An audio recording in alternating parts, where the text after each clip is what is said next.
Everyone, আজকে আমি একটা মজার বই নিয়ে আলাপ করব। সে বইটার নাম হচ্ছে দীপু নাম্বার 2 আর লেখকের নাম হচ্ছে মোহাম্মদ জাফর ইকবাল। গল্পের মূল চরিত্রে দীপু নামের একটি ছেলে, তার বয়স হচ্ছে 12 থেকে 13 বয়স। আর সে হচ্ছে ক্লাস 8 পড়ে।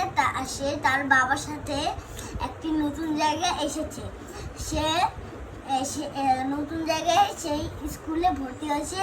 নতুন স্কুলে ভর্তি হওয়ার পরে তার অনেকগুলি বন্ধু হয়েছিল। সেই বন্ধুগুলির নাম নান্টু, তারিক, সাজ্জাদ, একটা বাবা কোনো নতুন ক্লাসে ভর্তি হয়েছিল। তখন হচ্ছে ওর বন্ধু মানেনি। যখন ওরা দীপু ভালো ব্যবহার করেছিল তখন ওরা মেনে দীপুকে বন্ধু বানালো। কিন্তু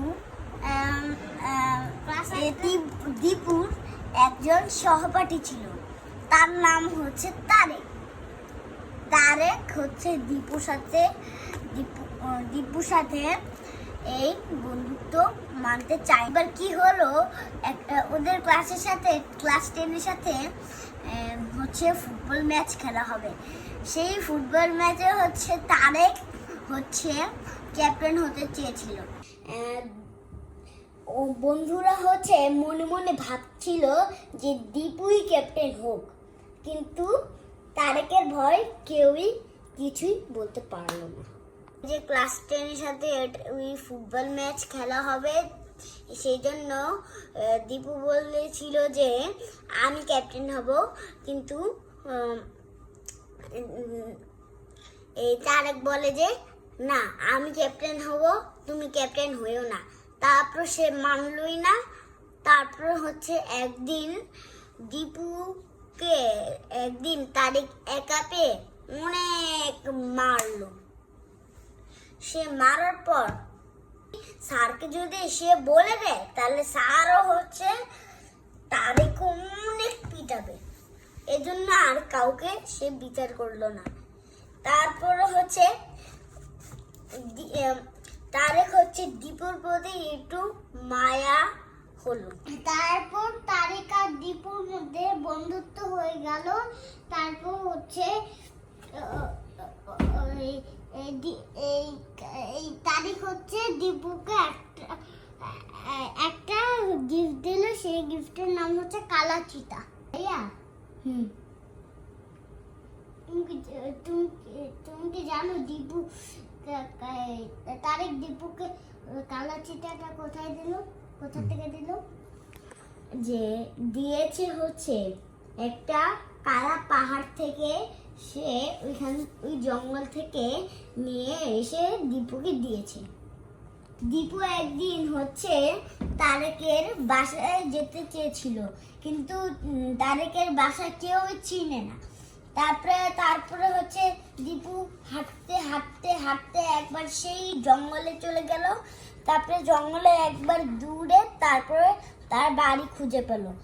আর তার মা হচ্ছে মানসিক রোগী। আর শুনতে পেল যে তারেকের বাবা নেই। এজন্য সে পড়ালেখায় একটু অমনোযোগী আর দুষ্টু। তারপর দীপু তারেকের উপর একটু মায়া হলো। বন্ধুরা তারেককে জিজ্ঞাসা করলো যে তুমি নাকি দীপুকে কালা চিতা দিয়েছ? তারেক বলল হ্যাঁ। এটা সবাই জেনে গেল। তারপর হচ্ছে তারা সেই কালো পাহাড়ে গেল। তারা যখন রাতের বেলা কালো পাহাড়ে গেল তখন ওরা ওইখানে দেখলো যে অনেকগুলি স্মাগলার ওইখানে চুরি করছে। তারা হচ্ছে ওই স্মাগলারদেরকে ধরার জন্য একটা বুদ্ধি করলো। তারা হচ্ছে তাদের সব জামা দিয়ে একটা দড়ি বানালো। ওইখানে একজন সিকিউরিটি গার্ড ছিল, তার গানটা নিতে চেয়েছিল। তারপরে হচ্ছে এই উইটাকে ধরে ফেললো। আর গানটাও নিয়ে নিল। তারপরে হচ্ছে স্মাগলারদের হাতে তারেকও ধরা পড়ে গেল। তারপর হচ্ছে তারা পুলিশকে ডাক দিল। মিঠু না হয়তো নান্টু না মিঠু হচ্ছে পুলিশকে ডাকতে গেল, আর পুলিশকে ডেকে এলে ভোর হয়ে গেল। তারপর হচ্ছে স্মাগলাররা ধরা পড়ে গেল। তারপরে হচ্ছে তারেক বেঁচে গেল। সরকারের জন্য তারিখে 5,000 টাকা দিল। তারপর সে হচ্ছে তার মাকে চিকিৎসক ডাক্তার নিয়ে গেল। তারপর এখানে চিকিৎসা করে তার মা ঠিক হয়ে গেল। আমার এই বইটা পড়তে 20 দিনের মতন সময় লেগেছিল। আমার ভাইয়া যখন বলেছিল তখন আমিও সাথে সাথে গল্পগুলি শুনেছিলাম। আল্লাহ পরে ফু দিয়ে দিল।